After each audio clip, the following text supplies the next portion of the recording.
sea el Señor. Aleluya. Qué hermoso estar en la casa del Señor. Qué maravilloso eso es. Muy hermoso que pensemos cada día que necesitamos la presencia de Dios en nuestras vidas para que Dios edifique nuestro entendimiento, ¿verdad? En los momentos, en toda clase de momentos.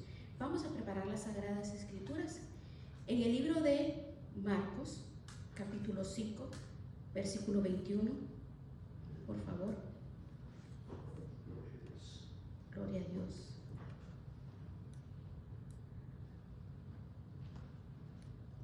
Aleluya. Se ve bien.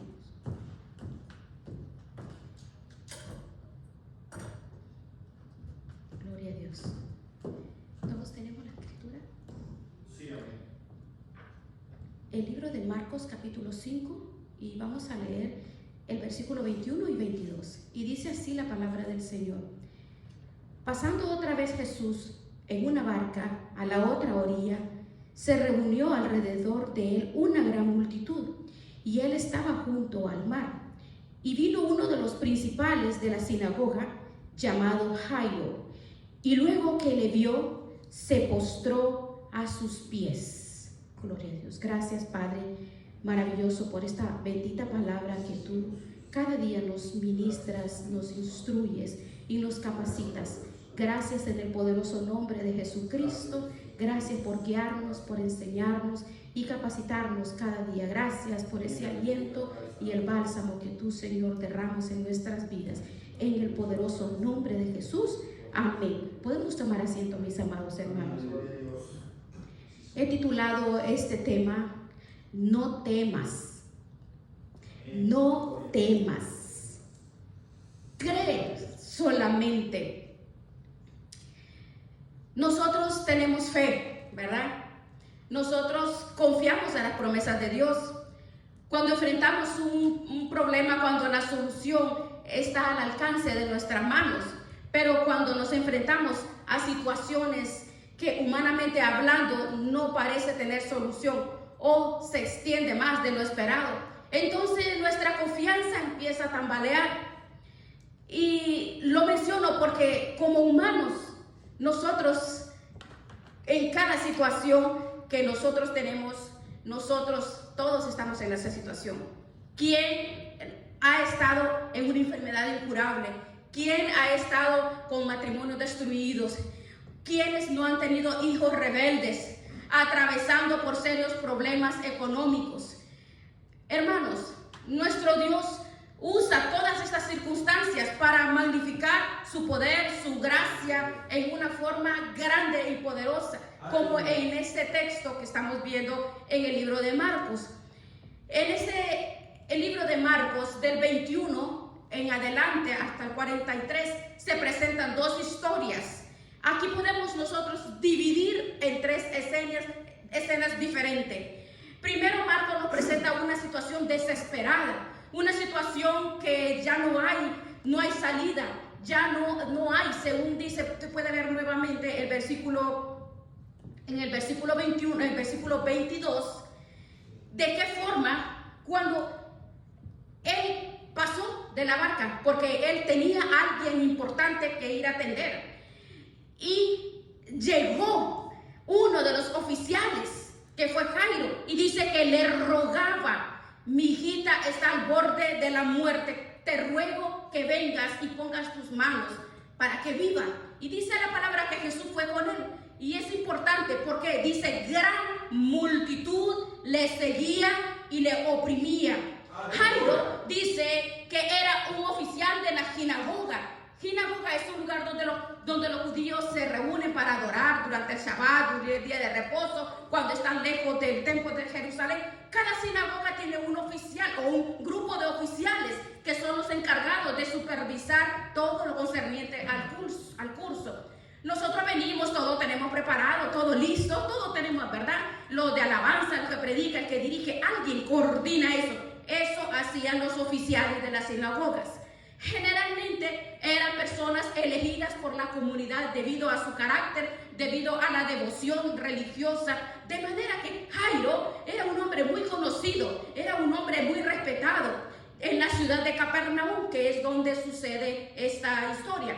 Cuando llegó delante de Jesús, Marcos dice que se postró delante de él en una actitud de súplica, de humillación, porque dice que su hija está al borde de la muerte. Más adelante Marcos dice que tiene 12 años.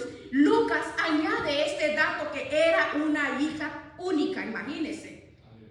En medio de esta situación angustiosa, en medio de esta situación desesperada, Jairo cree que Jesús es capaz de sanar a su hija. Ahora, recuerden que fue en la sinagoga de Capernaum donde él sanó un endemoniado. Marcos 1 lo dice. Según todos los evangelios, fue en Capernaum donde Cristo realizó la mayoría de los milagros. Probablemente Jairo había visto al Señor Jesucristo hacer cosas portentosas en la ciudad de Capernaum. Bien, conocía el poder de Jesús, pero sobre todo conocía la compasión de Dios. Y por eso le suplica, dice que se puso de rodillas delante de todo el mundo. Ahora, usted analice, de rodillas delante de todo el mundo, que sane a su niña. Eso es uno de los propósitos de Dios en el momento de la aflicción, que tenemos que ser conscientes de nuestra debilidad, de nuestra dependencia, de nuestra necesidad, para que nosotros nos arrodillemos y clamemos al Señor, nos humillemos delante de Él. Si mi pueblo se humillara, dice, sobre el cual mi rostro ha sido derramado, nos habla a nuestra conciencia, pero nos grita en el dolor, a través del dolor. El Señor nos habla, porque el dolor es el micrófono que Dios tiene para nosotros. El sufrimiento, el dolor, la prueba, la lucha, la tentación, la enfermedad. Ahora, nosotros imaginemos que lo que Jairo hizo era bien arriesgado. ¿Por qué es arriesgado? Para un hombre de esa posición social, de la posición religiosa. Ahora, este hombre amaba. ¿Quién no va a amar a su hija? Amaba a su hija más que su propia reputación. En ese momento, él no vio su reputación, él no vio su estatus social. En ese momento, no le importó. Bien, nosotros como padres, ¿quién de nosotros va a limitarse a algo si el hijo necesita algo? Nosotros como padres somos capaces de lo que sea. Dentro de la voluntad de Dios, en súplica y oración, buscamos la forma de ayudar a rescatar a nuestros hijos, porque ese es el amor de un padre por sus hijos. Ahora lo vemos en este hombre. Se humilló por su hijo, por su hija. Y recuerde, Jairo no era cualquier persona. Jairo era un hombre importante. Era un hombre con una posición que este hombre no podía. Él recuerda que él era el principal de las sinagogas, él era un líder fuerte, era un fariseo con autoridad, con presencia. Fue inesperada la prueba que Jairo tuvo en ese momento, pero vea usted lo que pasa. Jairo fue interrumpido en ese momento. Dice, Jesús iba para donde Jairo, iba para donde él.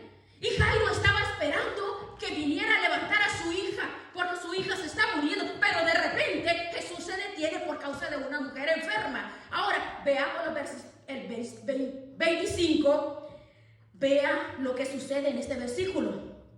Vimos la desesperación de Jairo, ahora veamos lo que dice de esta mujer. Una mujer que desde hace 12 años había padecido de flujo de sangre, había sufrido mucho de muchos médicos, gastado todo lo que tenía y nada había aprovechado. Antes le iba peor.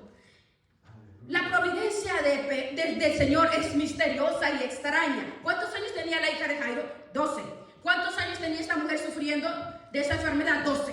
Probablemente el mismo año en que esta mujer enfermó, nació la hija de Jairo. Y la vida de estas dos personas comenzaron a correr separadamente de la una de la otra cuando se encuentran en la persona de Jesús.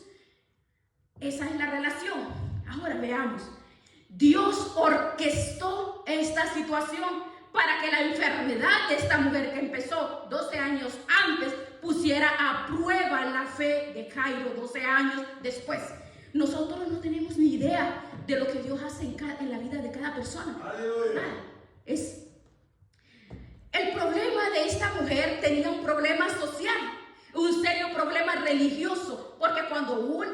Antiguo Testamento, cuando una mujer tenía el periodo, esta mujer tenía problemas. ¿Por qué? Porque era inmunda. Este problema religioso, según la ley del Antiguo Testamento, permanecía 7 días ceremonialmente impura y no podía ser tocada por nadie. Era una impureza ceremonial, no era pecaminosa, pero a la persona afectada no podía participar en nada, ir al mercado, ni estar con las amigas, ni tocar a las personas. Era una persona que tenía que relegarse. Ahora, vea usted, ¿qué hizo esta mujer después de 12 años? 12 años, no podía vivir una vida normal. 12 años. Aparte, yo me imagino la debilidad que tenía esta mujer por causa del flujo de sangre. Esta mujer había tenido que sufrir vergüenzas, soledad, tristeza, tanto dolor, 12 años sin que nadie la abrazara, 12 años sin que nadie la tocara, 12 años sin que nadie le dijera la palabra. ¿Por qué? Porque las personas son crueles, sufriendo al mismo tiempo la incomprensión de las personas que pensaban que tal vez ella estaba pagando por un pecado que quizás había cometido ella. ¿Por qué? Desafortunadamente, hermanos, así son las personas. Usted, por cualquier lugar, en bocas equivocadas, hermanos, se atreven a decir: algo está pagando, por eso está enfermo y por eso le pasa lo que le pasa. Eso no es cierto. Job tenía suficiente con lo que pasaba en su cuerpo, la pérdida de sus bienes, la pérdida de sus hijos, para que después 3 amigos vinieran a insistirle en que él estaba así porque había pecado. Lamentablemente, a veces uno quisiera, cuando llega una prueba, que vengan una por una, pero ya a veces llegan todas juntas, como tsunamis. Todas llegan juntas. Pero ¿qué dice Santiago? Tened por sumo gozo cuando lleguen estas pruebas, cuando de repente te encuentres sumergido en diversas pruebas. Eso es lo que estaba pasando a esta mujer. Y para colmo de males, ella había gastado todo, de un médico a otro, y no había podido hacer absolutamente nada por ella. Sino mientras pasaba el tiempo, dice Marcos, su condición se ponía peor. Esta mujer había perdido toda la esperanza, hasta que se entera que Jesús ha vuelto a Capernaum. Al igual que Jairo, ella decide poner a un lado su condición de impureza. Ahora vean los puntos de contacto. Ella decide, aunque no debía hacerlo, pero sigilosamente se mezcló en medio de la multitud. Me imagino que se arrastró y tratando de ocultarse para que no la insultaran, no la abusaran y no la corrieran. Veamos el versículo 28. Si tan solo toco sus ropas, sanaré. Y cuando toca a Jesús, la fuente de la sangre se secó y sintió en su cuerpo que estaba curada de su aflicción. Oh, mis hermanos, en el momento que la mujer tocó, se detuvo la hemorragia por primera vez en 12 años, lo que los médicos no habían podido lograr en ese entonces. Jesús lo hizo en un segundo y gratis. Ay, qué hermoso es nuestro Dios. Qué hermoso, en quien podemos confiar nosotros. Ahora ella sabe que lo que hizo que era problemático por la condición, porque tocar a un rabino era considerado como un rabino a Jesús en ese momento. Hasta era problema hablar con una mujer, no podían hablar con mujeres. Ella ya sabía que tenía problemas, trató de pasar desapercibida. Pero aquí es donde empieza la parte extraña, porque vea, Jesús decidió detener a toda la multitud y dice: ¿quién me ha tocado? ¿Quién me ha tocado? ¿Quién me ha tocado? No olvide que ellos van una multitud, pero cantidad de personas, a la casa de Jairo, donde una niña se está muriendo, donde no hay tiempo que perder. Pero en vez de apurarse, Jesús se detuvo a conversar. Y yo me imagino a Jairo comiéndose las uñas, desesperado. Vamos, el 30. ¿Qué dice? Vea el 30. Vea lo que dice Jesús. Vea, Liana, como dice: conociendo en sí mismo el poder, que había salido poder de él, ¿y quién me ha tocado? Y los discípulos, ay, pero todos te están apretando. ¿Qué preguntas? La multitud te oprime y preguntas quién te ha tocado. Pero él, ¿dónde está? ¿Quién me ha tocado? Pero ellos estaban, qué raro, ¿verdad? Pero recuerde, hay una niña a punto de morir. Y él se para a preguntar, ¿quién me ha tocado? Parece absurdo, ¿verdad? ¿Quién me ha tocado? Si la niña se está muriendo. Pero Cristo quiere que todo el mundo sepa lo que pasó con esta mujer. Él no iba a permitir que este milagro pasara desapercibido. Veamos el versículo 33. Veamos el 33. El 33. Entonces la mujer, temerosa y temblando, se dio cuenta de lo que le pasó y dice, se postró. ¿Qué hizo Jairo? Se postró. Ella se postró delante de él y le dijo toda la verdad. Y Jesús le dijo, tu fe te ha sanado. Vete en paz. Queda sana de tu aflicción. Ahora, aquí tenemos 3 puntos bien importantes. Aquí la primera, Jesús aprovechó la ocasión para instruirla a ella, porque ella creía que iba a ser sanada al tocar las ropas de Jesús. Pero las ropas de Jesús no tenían poder para sanar a nadie. No lo tiene ninguno de esos pañitos que te venden por ahí, y que esto, y que te pongan el aceite, que con este aceite te vas a curar. No. Fue por causa de la fe que ella fue sana. La fe. Creer en Él, que Él es el único, el grande, el poderoso, el gigante. La fe mueve montañas. No en sí la fe en Jesús.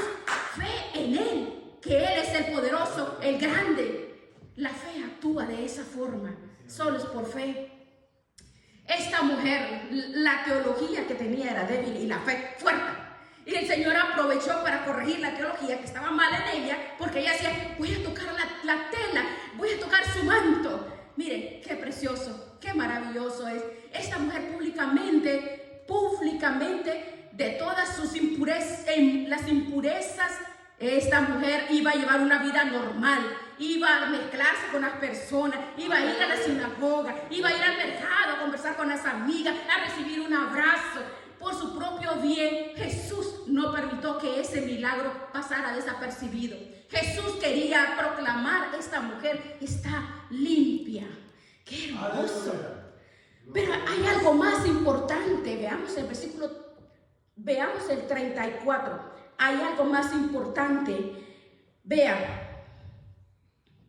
Esta palabra se acercó para ser sanada, pero encontró sanidad y salvación. Ahora le dice, hija, ahora es una hija. Hija, tu fe te ha sanado. Vete en paz. O sea, que aquí dice, habla que el shalom de Dios, hija mía, ahora está sobre ti el shalom de Dios. Ahora puedes comenzar a disfrutar de la paz, de la bendición, la bienaventuranza por el hecho de ser hija de Dios. No es solamente vete en paz.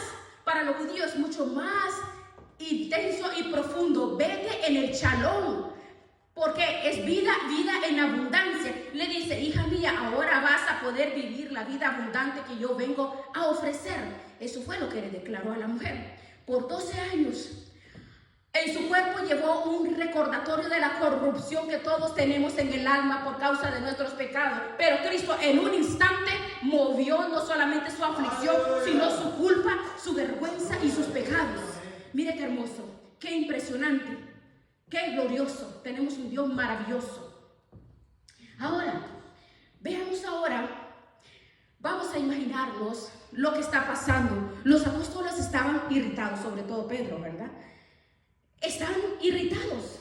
Jairo, ¿cómo está Jairo? Nervioso. Su angustia está de aumento en aumento porque su hija está muriéndose y la multitud no lo deja avanzar. Todos están allí. Ahora Jesús conversando con la mujer. Ahora, ¿qué está haciendo Jesús? No solamente parece irracional, sino parece irresponsable, ¿verdad?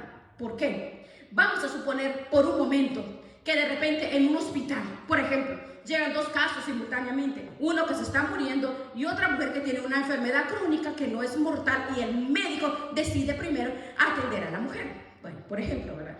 Si la niña muere, los padres con todo el derecho pueden denunciar a ese médico. ¿Por qué? Ante las autoridades. ¿Por qué lo pueden hacer? Por negligencia médica, ¿verdad? Sí lo pueden hacer. Entonces, lo que Jesús está haciendo a primera vista es, Él está siendo negligente, ¿verdad? Él está atendiendo un caso que no es grave, que no es mortal, y descuidando a una niña que se está muriendo. Por supuesto, pasa lo que Jairo tenía, lo que él estaba temiendo. Muere la niña. Entonces, la tercera escena es que vemos lo que sucedió, lo que hizo Jesús en ese momento. ¿Qué fue lo que hizo? Veamos en el versículo 35. Veamos en el versículo 35. Mientras él aún hablaba, vinieron de casa del príncipe de las sinagogas diciendo: tu hija ha muerto.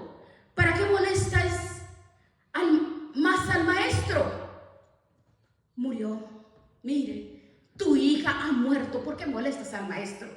La verdad que hay personas que tienen un tacto terrible para decir las cosas. No tienen consideración, no tienen misericordia de la forma como dicen las cosas. Mire, las palabras que uno puede decirle a una persona, hermano, pueden matarla antes de que lo mate el problema o la situación. Es una daga que una persona con las palabras traspasa a otra persona para darle un mensaje.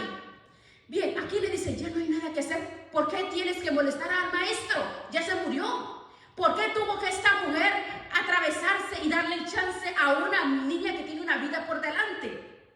Bien, entonces, esa fue la fraseología de ellos en ese momento. Estaban como pensando, pero Dios quiere ayudar a Jairo.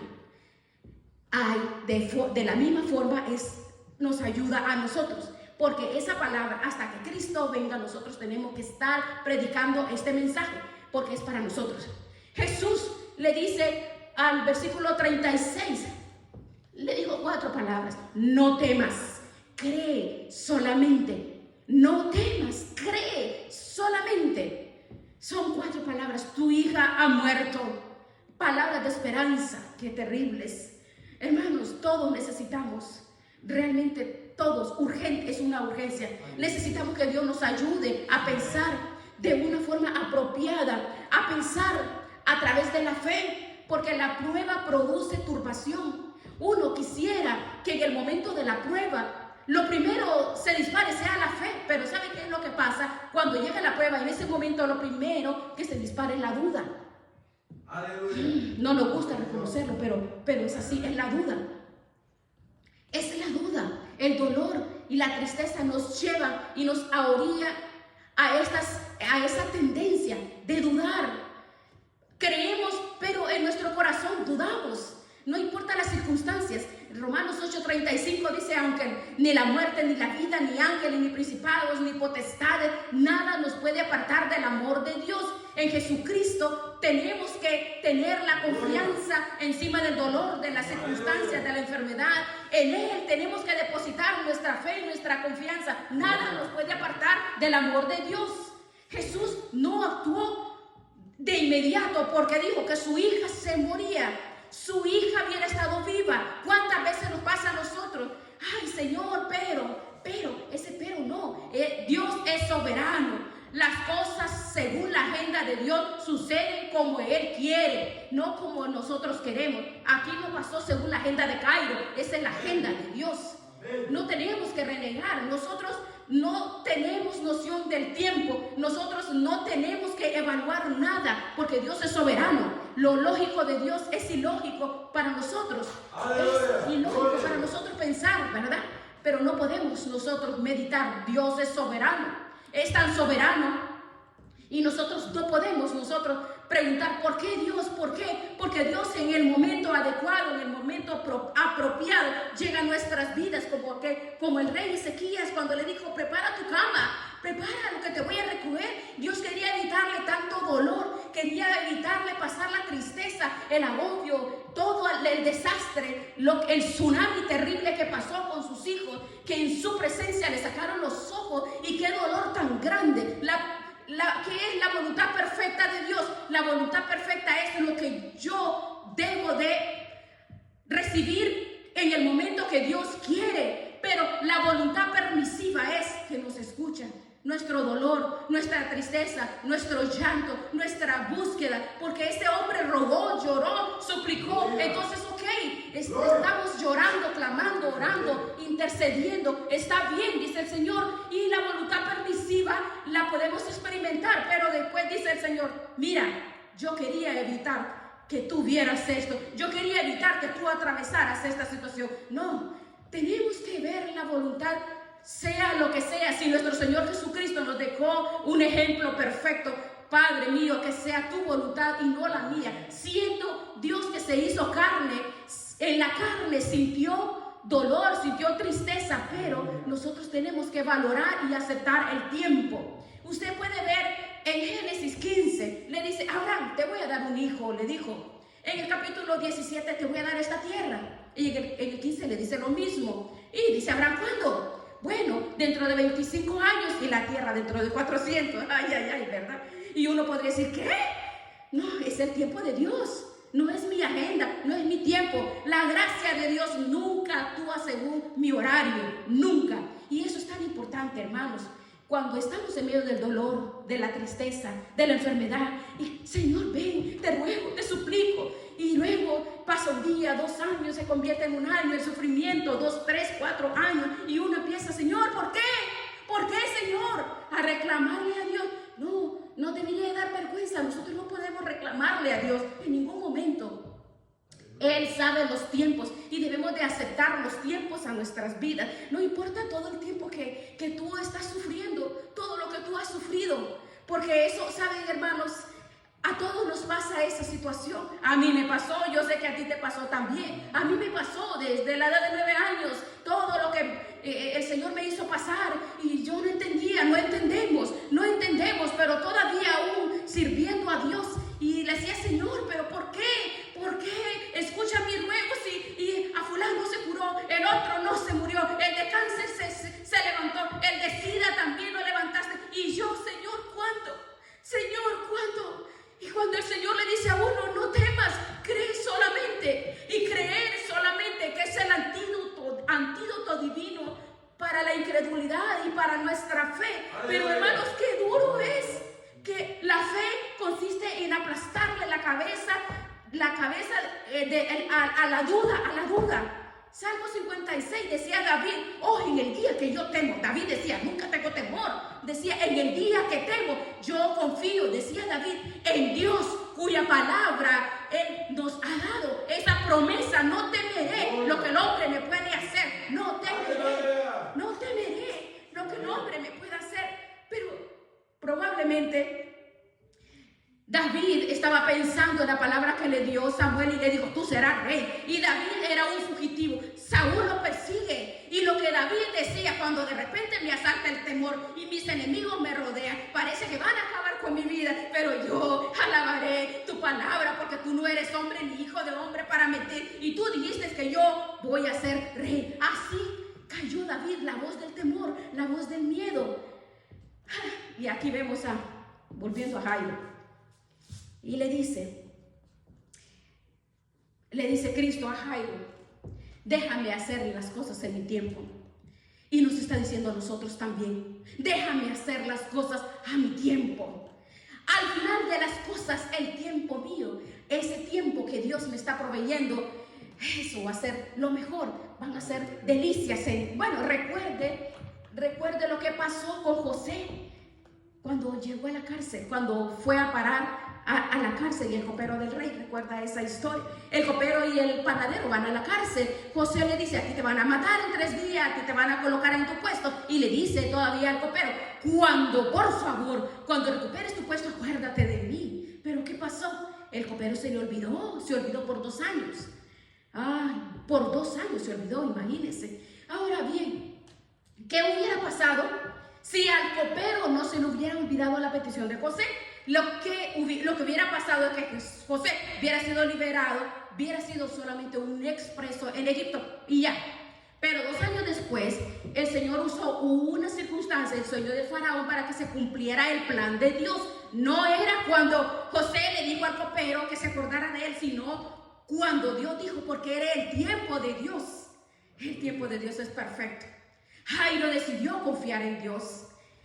Jairo en ese momento aprendió a confiar. Tú y yo debemos de aprender a confiar en Él. Veamos el versículo 37. Veamos.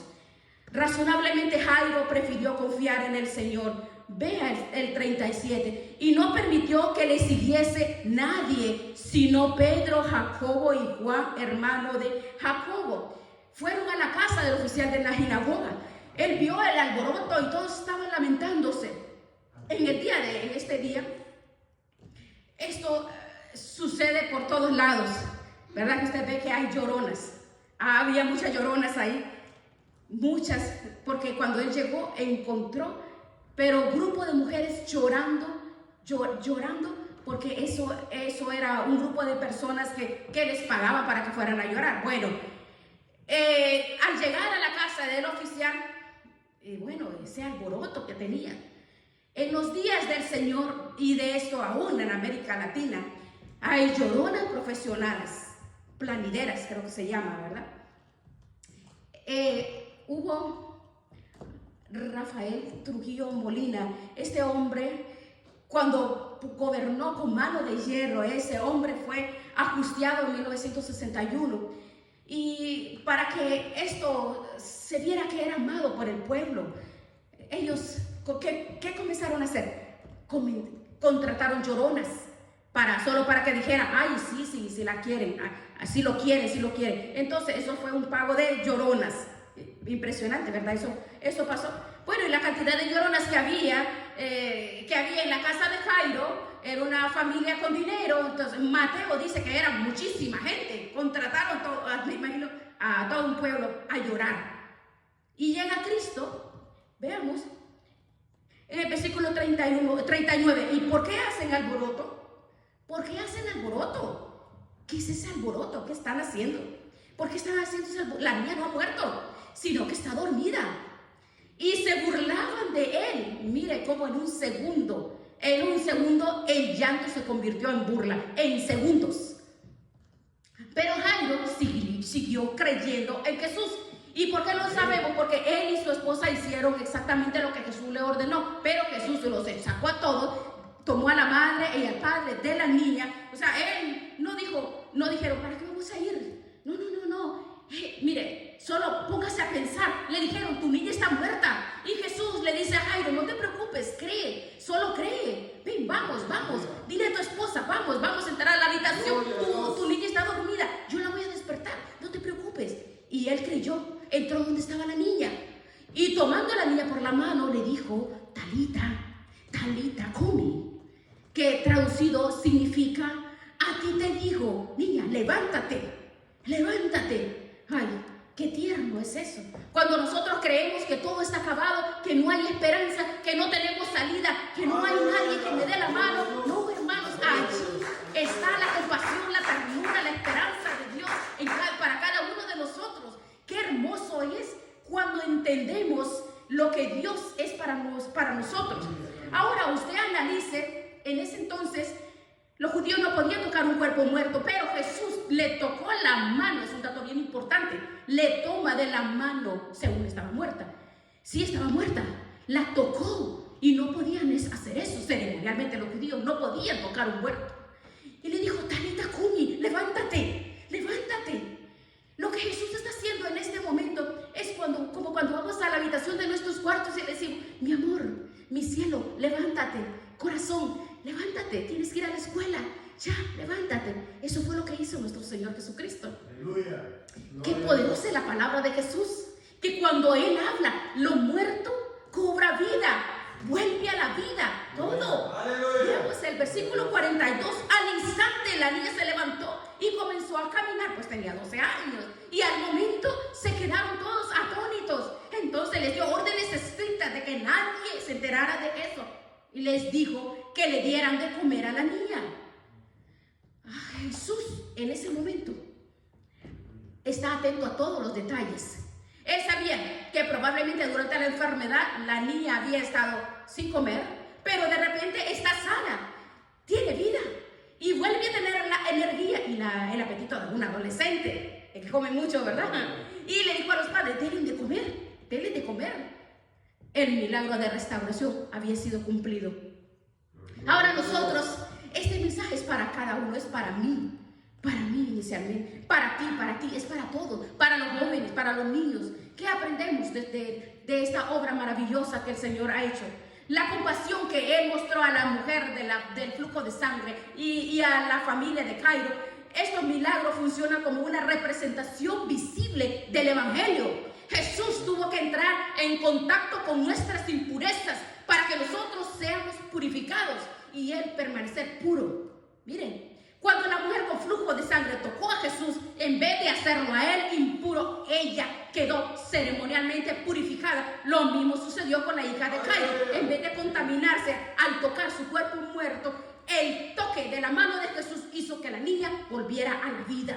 Aleluya. Saben que en cierto modo, por naturaleza, nosotros tenemos este mismo problema de esta mujer y de esta niña. Todos somos impuros, todos estamos corrompidos por causa de nuestros pecados. Estamos muertos en nuestros delitos y pecados cuando no éramos creyentes. Así como la hija de Jairo no podía resucitarse a sí misma, así como la mujer del flujo de sangre no podía sanarse a sí misma y purificarse a sí mismo tú y yo. Somos iguales, no importan los pecados, no importa que ha caído la persona, no, que no puedo porque estoy impuro, he cometido tantos pecados, no, estamos impuros, estamos muertos. Él dice, ven a mí, hablemos, entremos a cuenta. El Dios Todopoderoso se hizo hombre para mezclarse con nuestras impurezas sin ser contaminadas por ella y luego ir a la cruz como que si Él cometió mis pecados, tus pecados y se fue a la cruz a recibir la ira de Dios y dijo, oh Dios, trátame a mí como un mentiroso, como un adúltera, como un mentiroso, como un violador, como un asesino, como un mentiroso, trátame a mí con todos los pecados. Y Él cargó en esa cruz, castígame tú a mí para que ellos sean libres, para que ellos sean liberados. Eso fue lo que pasó en la cruz. El que no conoció pecado, Dios lo hizo pecado para que tú y yo seamos hechos justicia de Dios. Justicia de Dios. ¡Qué maravilloso! Justicia de Dios, hermanos. Esto, aleluya, esto es maravilloso. Es el Evangelio, el que nos restaura, el que nos levanta, el que nos sana, nos purifica. Él es mi abogado, mi libertador. El hombre te ve por lo que tú haces, pero Dios nos ve a nosotros purificados. Como dice Juan 17, santos, nos ha santificado por su palabra. Qué maravilloso es. Él no ve nuestras impurezas, Él no ve nuestras iniquidades. No importa, hermanos, no importa. Así como vemos lo que pasó en estos dos eventos tan hermosos, hermanos, esto es para celebrar todos los días que la salvación no tiene precio, hermano. Entonces, ¿qué es lo que tenemos que hacer? Primera Tesalonicenses 5 dice, amar a Dios en espíritu, alma y cuerpo, totalmente. Deuteronomio 6:4, con todo, amarlo a Él, que es un solo Dios que nos ama, y amarle con Él, con todo nuestro corazón, con toda nuestra fuerza, con todo lo que hay, con todas nuestras fuerzas. Él debe ser el primero en mi vida. ¿Por qué? Porque estamos agradecidos. ¿Por qué? Por lo que Él hizo en la cruz del Calvario por nosotros. Mire qué maravilloso. Necesitamos, por la fe, así como ellos, por la fe, se le quitó la vergüenza del pecado, la enfermedad. Ahora, ¿en quién tenemos nuestra esperanza nosotros? ¿En quién? ¿En un hombre? Estamos mal, estamos engañados si confiamos en un hombre. No. La palabra nos declara que en Él depuesto los ojos en Jesús, porque Él es el autor y consumador de la fe, un solo mediador entre Dios y los hombres, Jesucristo hombre. Hechos 4:12, no hay otro nombre dado a los hombres en el cual podemos ser salvos más en el nombre de Jesús. Yo soy el camino, la verdad y la vida. Nadie viene al Padre si no es por mí. No hay dos mediadores, solo Dios. Ese se llama Jesús. Pero también aprendemos de estas dos historias, hermano, que nuestro Dios no solo sabe qué hacer en situaciones desesperadas, sino cuándo hacerlo, cuándo, cómo y dónde. Ahora, ese es el problema de nosotros. Yo he estado en ese momento, tú también lo has estado, y dicen, ¿qué pasa, Señor? ¿Qué pasa? ¿Por qué? Y empezamos a llorar y a reclamarle al Señor. Y empezamos a decirle, Señor, ¿por qué? ¿Por qué? ¿Por qué? ¿cómo vamos a reclamarle al Señor? No podemos reclamarle, porque Dios permite con un propósito todo lo que nos acontece. No importa si ha sido ignorado, si ha sido maltratado, si ha sido despreciado, si ha sido ignorado, si ha sido aún tus hijos, tu familia, todos te dan la espalda. No importa, no importa, porque tenemos un Dios todopoderoso que Él sabe por qué ha permitido lo que nos acontece. Porque recuerda que el alfarero Él es. Nosotros somos el barro. El barro no puede decirle, Señor, ¿por qué? ¿Por qué? No podemos decirle por qué. Él es el soberano. Y si nosotros nos depositamos totalmente en sus manos, hermano, recuerde que el Señor le dio la oportunidad de ver levantar a un muerto, a Jairo, porque le dijo que la sanara, no resucitarla. Entonces ve, aunque no haya esperanza, aunque no veas nada, ninguna solución, no, tenemos que confiar en el tiempo de Dios. No nos desesperemos en medio de las pruebas, de las luchas. Nuestra falta de fe nos lleva a esa situación. Pero claro, no quiero echarle vinagre a la herida, pero a veces somos arrogantes. A veces no lo decimos con palabras, pero esa actitud de mi corazón cuando le decimos, Señor, ¿por qué? Eso es arrogancia. No podemos decirle, hacerle un reclamo a Dios.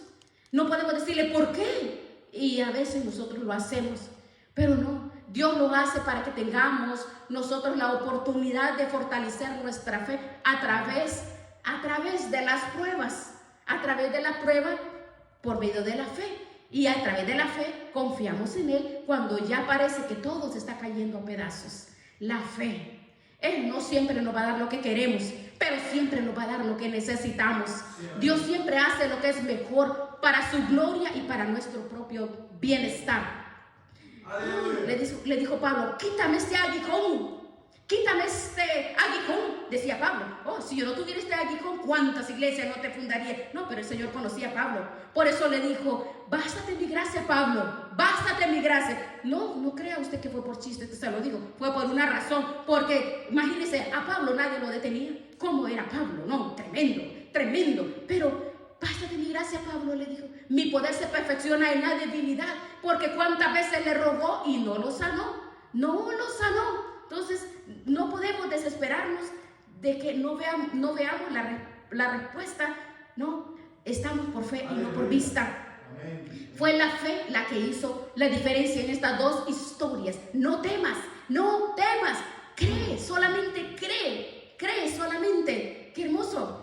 Cree solamente. ¿Cuántos sabemos aquí que tenemos situaciones terribles, circunstancias que creemos que no hay salida? ¿Cuántos? Pues todos tenemos situaciones, sí, todos. No hay nada. Deje que los problemas pasen, deje que las decepciones, deje que todo eso pase, deje que todo eso y se convierte toda la ceguera, el dolor, la tristeza, nos involucra y nos sensibiliza más a la presencia de Dios, porque buscamos más al Señor, porque es lo que Dios utiliza, un megáfono. ¿Para qué? Para acercarnos más a Él. Imagínense qué forma de acercarnos más a Él, porque así se glorifica a través de los medios que están. Y no solamente la gloria es para Él, somos nosotros. Cada día contemplamos la belleza de la presencia de Dios en mi corazón. Gloria a Dios. Como usted quiera, podemos venir al altar o ahí donde usted está sentado. Vamos a darle gracias a Dios por todo lo que Él hizo, por esta esperanza restauradora que ha hecho a través de la fe que hay en nuestros corazones. Para eso es que cada día nosotros abrimos nuestro corazón, la alzamos, levantamos nuestras manos y abrimos nuestro corazón y le decimos, Señor, gracias. Él quiere cada día hacer esa obra maravillosa en cada uno de nosotros. Cada día, en Romanos 15:13, dice que el Dios de esperanza nos llena del gozo, de paz en el creer. ¿Para qué? Para que abundemos en esperanza por el poder del Espíritu Santo. Vamos a darle gracias. Oh, gracias, Padre. Vamos a darle gracias, Señor. Gracias, Padre, te bendecimos. ¿Me puedes poner una alabanza de adoración, por favor?